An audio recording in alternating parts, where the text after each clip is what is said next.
Itu masa yang kayak bener-bener nih, apa ya, gimana ya, wah kejam nih gitu. Gimana ceritanya? Jadi satu keluarga pernah sekongkol. Kakakku, ibuku, bapak. Waktu itu mau posisi beliin kuda kakak laki. Beliin kuda. Beliin kuda. Oke. Nah jadi posisi itu aku mau manggung ya. Nah posisi itu aku mau manggung dan aku mau beli minuman di supermarket lah. Ya udah aku mau narik uang dulu, ternyata uangnya cuma sisa 56.000. Uang sisa 56.000, padahal di rincian itu kayaknya di ATM itu ada uang sekitar 100 juta sekian ya.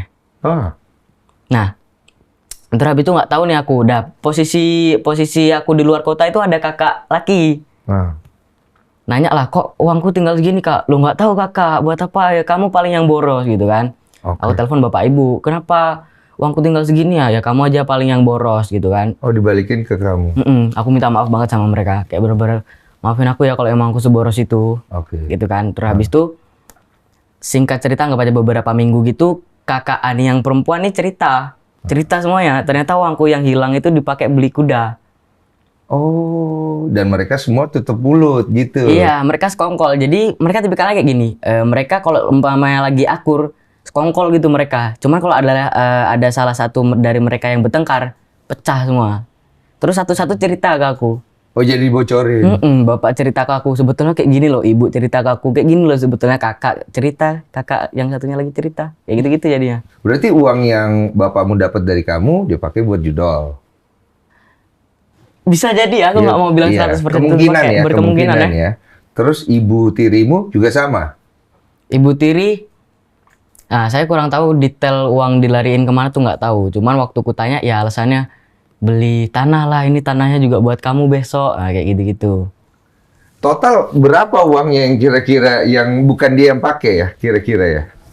Kalau dari saya hitung-hitung ya mungkin bisa di atas 10 miliar mungkin. Hah? Karena kan pendapatan dia dari awal viral ya, dari awal viral. Karena emang di posisi itu aku nggak tahu caranya transfer, nggak tahu caranya narik uang gitu. Setahun belakangan kemarin kayak diajarin sama manajer gue yang sekarang. Iya. Nah itu kan mulai kebuka tuh pelan-pelan satu-satu. Perasaan kamu gimana pada saat udah mulai kebuka? Mulai dari ini dulu deh. Bapak ketangkep kan? Bapak ketangkep nih. Ketangkep judul. Itu pada saat dijemput ada kamu? Enggak, aku posisi di luar kota dikabarin sama kakak. Oke. Kaget dong pasti? Enggak. Kok nggak kaget?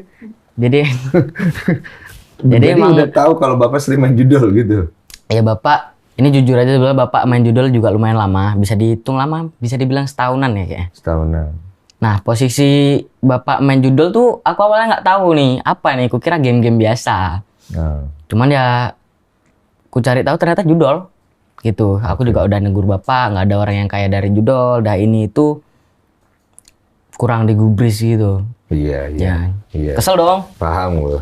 Nah gitu. Jadi waktu tangkap, ya udahlah biar jerah lah dulu gitu. Oh, jadi kamu pikirnya ya sudah biar bapak belajar dan dia jerah gitu.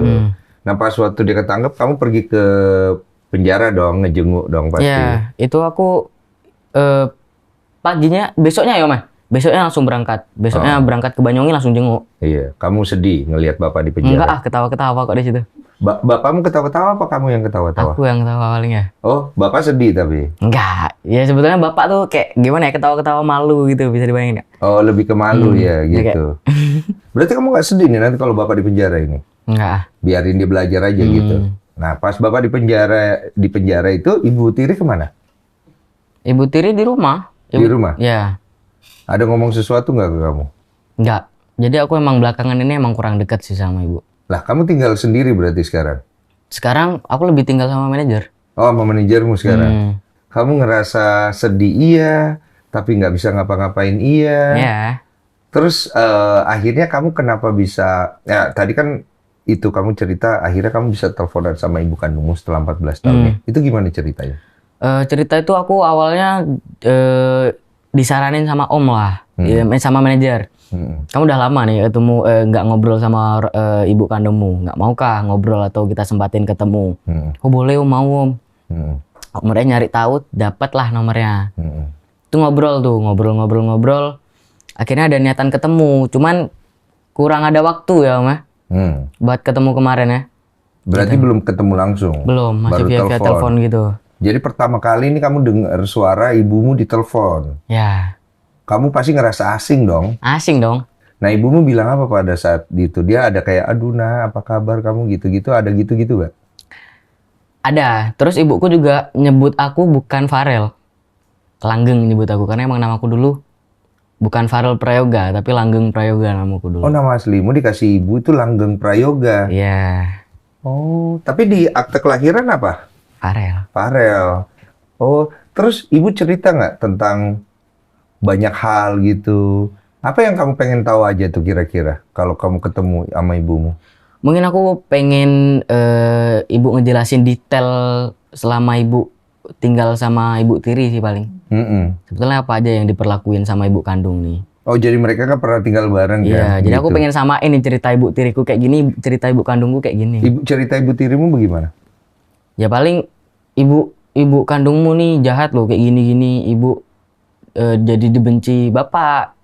Terus habis itu ibu yang kerja, gitu-gitulah.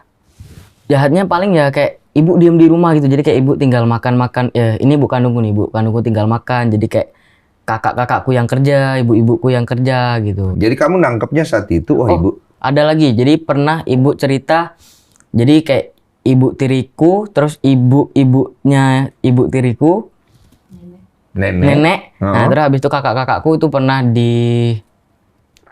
dikejar sama warga gitu kayaknya, karena ibu kandungku katanya lapor RT kalau ibu tirimu. Kalau ibu tiriku nih selingkuh gitu, nyelingkuhin istri, katanya nyelingkuhin bapakku gitu. Oh, jadi mereka pernah hampir dikejar masa, lah. Ya. Katanya bawa parang gitu. Itu zaman-zaman tinggal di Makassar gitu. Oh, jadi itu yang membuat kesannya ibumu ini kayaknya orang nggak baik gitu. Iya. Dulu kamu dulunya berpikir ibumu jahat gitu. Aku sempat benci juga sama ibu. Sempat punya pikiran kayak ya udahlah apalah, nggak mau lah ketemu aku sama ibu kandungku, orang dia kayak gini kok sifatnya gitu. Iya, sifatnya kan. Kapan rencananya mau ketemu sama ibu kandungmu? Ya kalau bisa secepatnya sih. Secepatnya ya. Dia di mana sekarang posisinya? Di Banyuwangi. Di Banyuwangi ya. Berarti kamu selama ini banyak memendam sendiri aja gitu ya? Ya. Nah kalau sedih, terus banyak penderitaan yang kamu rasa gitu, kamu cerita kemana? Cerita ke manajer gue sih. Oh, manajer yang sekarang? Iya, yang sekarang. Beliau? Oh, berarti sekarang kamu pindah ke Jakarta? Iya. Jadi kamu tinggalin semuanya, kamu ke Jakarta sekarang sekolah di sini, bangun karir di sini gitu? Ya pikiranku sekarang, ya udahlah, ini saatnya aku bahagia sendirilah. Gitu pikiranku sih. Aku paling datang ke Banyuwangi kalau yang benar-benar perlu aja, yang benar-benar butuh aja. Sebetulnya nyesel juga Bang, karena kayak waktu aku nggak bisa tidur atau lagi diem lagi mikir itu sebenarnya nyesel. Kalau seumpamanya aku nggak labil, ya nggak bodoh lah, kayak maksudnya sewaras sekarang, kayaknya kaya sekali ya aku. Nah, dalam menceritakan ini kan pasti ada harapan yang masih pengen kamu capai kan, pasti kan? Pasti ya, sebetulnya ya intinya aku pengen mereka berubah aja sebetulnya. Karena kayak ya jujur aku sebetulnya sayang sama mereka, cuman kayak perilaku mereka kayak seakan-akan nggak sayang aku.